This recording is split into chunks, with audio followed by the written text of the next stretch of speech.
ማሚ የርብቃን እርግዝና ካረጋገጠችም በኋላ አፍና ለመግደል ሞክራለች በትራስ። ርብቃ ድንገት ሳሎን ላይ በተኛችበት መታ አፍና ገላታለች። ለምን እንደዛ አደረገች ግን? እርጉዝ እንደሆነች ካወቀችም በኋላ ለምንድን ነው ጸባይዋ የተቀያየረውስ? እንግዲህ ርብቃ የአቤልና የእሱን ፍቅር ተቀብላ ከዚህ በኋላ በአንድ ነው የምንኖረው በማለት ተስማምተዋል። ሁለቶችም እንግዲህ ፍቅራቸውን ተገላልጠዋል። የእኛ ፍቅር አሁን እንደ አዲስ ተጀምሯል በማለትም ለራሳቸው አሳምነውታል። ነገር ግን ማሚ የእነሱ ፍቅር ሊጀመር ይችላል፣ ግን ሪሞቱ በእኔ እጅ ስለሆነ በማንኛውም አጋጣሚ ሊበጠስና ሊጠፋ ይችላል በማለት ለዩ ስታናገረውም ነበረ። እዩም እንግዲህ እንዴ ማሚ ለምን እንደዛ ታደርጊያለች? እንደዛማ መሆን የለበትም በማለት እናቱን ለማረጋጋት ቢሞክርም እንግዲህ እንደነገርኩ ነው። ይልቅ አንተም እስኪ ጎርመስ ጎርመስ በልና ኃላፊነት የሚሰማ ሰው ሁን በማለት ለአዩ ታሳውቀዋለች። እኔ ምልህ አዩ ግን እንደው አንተና ወንድምህ አንድም ቀን ስለ ወረቀቱ አውርታችሁ አታውቅም አለችው። አዩ ምንም እንኳን ያንን ወረቀት በድብቅ የራሱ ለማድረግ ቢሞክርም አይ እንዴት ማሚ ምንም አውርተን አናውቅም በማለት ሽምጥጥ ያደርጋታል። ግን እንዴት ዛሬ አነሳሽው በማለት ሲጠይቃት በቃ ያ ወረቀት እኮ ለአንተም ሊሆን ይችላል በማለት አሳወቀችው። አዩም እንግዲህ ጠበቅ አድርገው ጠይቀና ማለት ማሚ አልገባኝም፣ ከዚህ በፊት እኮ ያ ወረቀት ለአቤል ነው እያልሽ ነበረ፣ ዛሬ ላይ ምን ተገኝቶ ነው የአንተ የመሆን እድልና ቻንስ አለው የምትይኝ በማለት ለማሚ ተመልሶ ይጠይቃታል። እንግዲህ እንደነገርኩ ነው ሞኝ አትሁን በማለት እንግዲህ መክረዋለች። በሌላ በኩል እንግዲህ ሪች ሁለቶቹ ጓደኞቿ እንግዲህ ፍቅራቸውን ስለተገላለጹ በጣም ደስ ብሏታል። ይሁን እንጂ ደግሞ ከሐኪም ቤት ምርመራ መልስ ሄደ እና የምርመራ ውጤት ወይም ደግሞ የእርግዝናውን መከላከያ ማረጋገጫ ሄደው ከተመረመሩና ካስመረመሩ በኋላ እኔ እናቱ ነኝ፣ ይህንን ወረቀት ማየት አለብኝ ከማንም በፊት ቀድሜ በማለት እንግዲህ ሪች ለርብቃ ታናግራታለች። ርብቃም እንዴ አረ ተረጋጊ፣ ምንድን ነው እንደዚህ የሚያስቸኩልሽ? ከአንቺ ይልቅ እኮ እኔ ነኝ ማየት የምገባኝ፣ ግን ደግሞ በተቃራኒ ሆነ፣ እናቱ የምትመስይው አንቺ ነሽ በማለት መለሰችላት። ያው እናት አይደለም ማለቴ እናቱ ሊሆን ይችላለሁ በማለት እንግዲህ ጉዳዩን ቀልበስ አድርጋ የሆነሽ ችግር የለውም፣ ግን እናቱ ከሆንሽ አንቺ በጣም ብዙ ኃላፊነቶች ይጠበቁብሻል። ለምሳሌ ምግብ መስራት፣ መንከባከብ፣ ልብስ ማጠብ፣ በጣም ብዙ ኃላፊነቶች ይኖሩብሻል። ታዲያ እነዚህ ነገሮች ለመተግበር ዝግጁ ነሽ? ትላታለች ርብቃም እሺ ግን ያው ከባድ ነው እሞክራለሁ በማለት ሪችም እንደምንም ብላ ያንን ወረቀት ለማየት እየሞከረች ነው። አቤልና ርብቃም እንግዲህ ከሄዱበት መናፈሻ ቀለበቱን ከተቀበለችውም በኋላ እኔ በጣም ነው የምወደው ከድሮ ጀምሬ በማለት ፍቅሯን ለገሰችለት። እሱም እንግዲህ እንዴት እንደወደዳት ይነግራታል። ሆኖም እንግዲህ መሸተልና ወደ መኝታ ክፍላቸው ከገቡም በኋላ ዛሬ የልብ የልባችን መጠየቅ አለብን፣ ሁላችንም ግልጽ መሆን አለብን። አሁን እኔ ቀለበት አስሬልሻለሁ፣ ስለዚህ የኔ ነሽ፣ እዚህ በኋላ ማንም ቢመጣ በመካከላችን ልንሰማው አይገባም በማለት እንግዲህ አቤል ቀለበቱን ከሰጣት በኋላ ቃል ተግባብተዋል። እሷም እሺ አለች። ለማንኛውም ጥያቄውን ከማን ጀምር በማለት አነሱት። ርብቃ እንግዲህ እንዴት በአጭር ጊዜ እኔ ልትወደኝ ቻልክ? በዛ ላይ ያችን መታሰቢያን ትወዳት ነበረ በማለት ጠየቀችው። ልክ ነሽ፣ እንግዲህ መታሰቢያን ያስተዋወቀኝ አዩ ነው። ነገር ግን ከእሷ ቀደም ብዬ የተለያዩ ሴቶችን ለመቅረብ ሞክሬያለሁ፣ ግን ከኔ ይሁን ችግሩ ከእነሱ ምንም አላወቅኩትም። ከቀናትና ከጊዜ በኋላ የቀረብኳቸው ስመጣ እነሱ እየሸሹኝ ይሄዳሉ። ስለዚህ እሷ ደግሞ ከሌሎቹ ሴቶች ለየት ያለችና ተገኘች። በጣም ቀረበችኝ። የተወሰነ ጊዜ አብረን ቆየን። 1 ዓመት ያክል ተዋደድን፣ ተፋቀርን። ከዛ በኋላ ግን አንዳንዴ የማይገባ ባህሪያትን እያየው ስልኳ ላይ ሲደወሉ ጸጥላት ነበረ። ማነው ምንድን ነው ብዬም አልጠየኩም። ስጠይቃት ራሱ እንኳን አትመልስልኝም ነበረ። ይሁን እንጂ አንዳንዴ ቴክስት ሲገባላት ያለው ከስልኳ ላይ።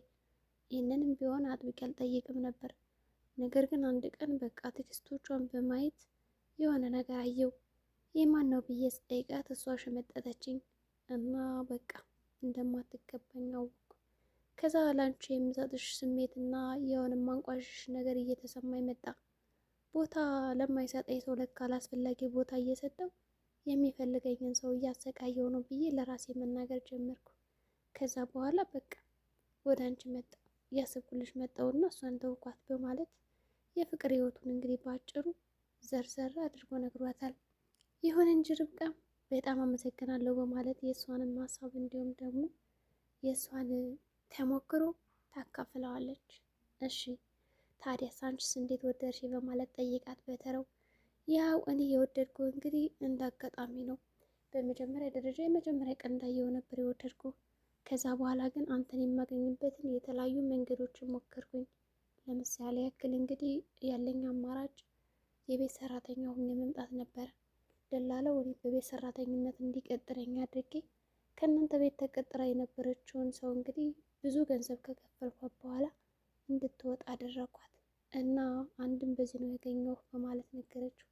እንግዲህ ስለ ቤት ሰራተኝነት ስትነግረው በቃ ዝም በይ በማለት ነበር እንግዲህ ዝም ሊያስብላት የፈለገ።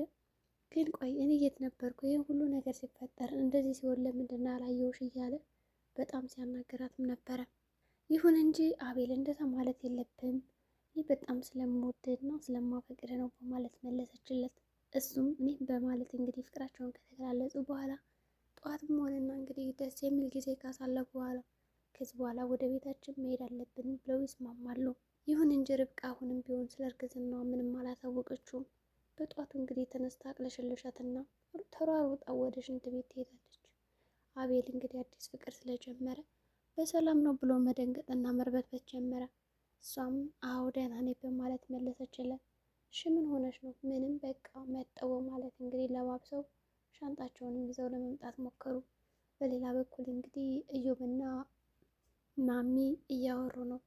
እንግዲህ ስለ ሪሞት እያወራች ነው። የእነሱ ፍቅር መቼም አይቀጥልም።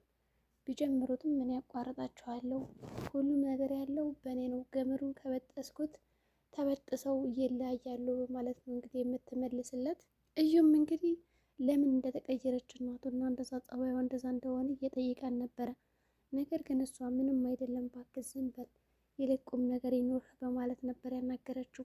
በሌላ በኩል እንግዲህ አዝቲና እዩ ይኸውልሽ እኔ አሁን ወደዚህ ልወጣ ነኝ እና ምንም ነገር ከመጣ ወይም ደግሞ የሆነ ሰው ከመጣ እንዳትናገሪ፣ በዛ ላይ ደግሞ ቤቱን ፏፏ አድርገው ጸዳ አድርገው እስኪ የሚመጡ ሰዎችም አሉ ደግሞ አዩ ነው እንደዚህ አድርግ ያለ ብለሽ ተናገሪ፣ የምከፍልሽ ለምን መሰለሽ ስራሽን ልትሰሪ ነው እና እንዳትናገሪ እያላት በሙድ እንግዲህ የነገራትም ነበረ።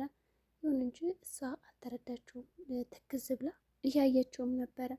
በሌላ በኩል እንግዲህ አዩ ቢገባሽ እስካሁን የተናገርኩን ነገር ጥሩ ነበረ፣ ነገር ግን አንቺ ስለማትረጅኝ ብዙም አይደለም፣ አሁን ጥፊ ከፊቴ በማለት እንድትወገድለት ያደርጋል።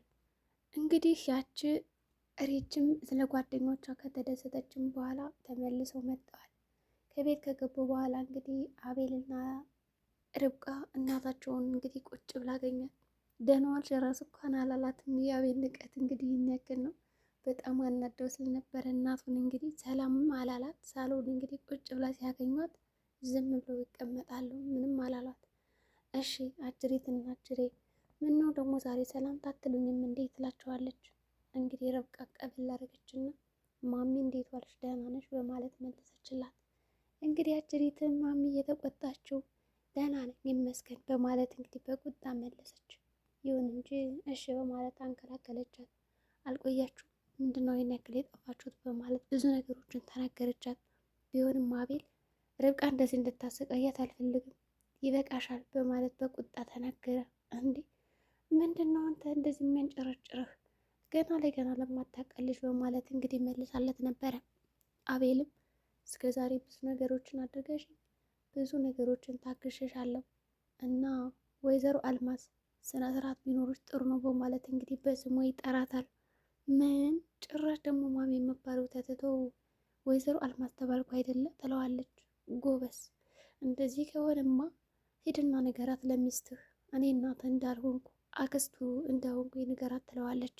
አልገባኝም ታዲያ ወይዘሮ አልማዝ የአቤል አክስት ከሆነች እናቱ ማነች? እዩብ በሌላ በኩል እንግዲህ አክስት እያለ የሚያናግራት አንዲት ሴት አለች። ነገር ግን መጣችሁ አልመጣችሁ እያለ በስልክ ሁሌም እየደዋወለ ይጠይቃቸዋል።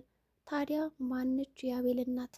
በሌላ በኩል ደግሞ የእዩና የርብቃ የአባት ስም አንድ ነው። የአባታቸው ስም እንዴት ሊመሳሰል ይችላል?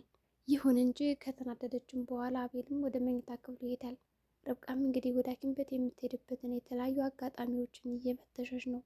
እንግዲህ ይሁን እንጂ አቤልም መኝታ ክፍሉ ቁጭ ብሎ ሳለ አባቴ መጥቷል እና ወደ ክፍለ ሀገር መሄድ አለብኝ በማለት ልክ የሚስትነት ኃላፊነቷን በተወጣ መልኩ ለአቤል ታማክረዋለች። እሱም ታዲያ ምን ችግር አለው? መቼ ነው የምትሄጂው? ምን ሄደው ይላታል።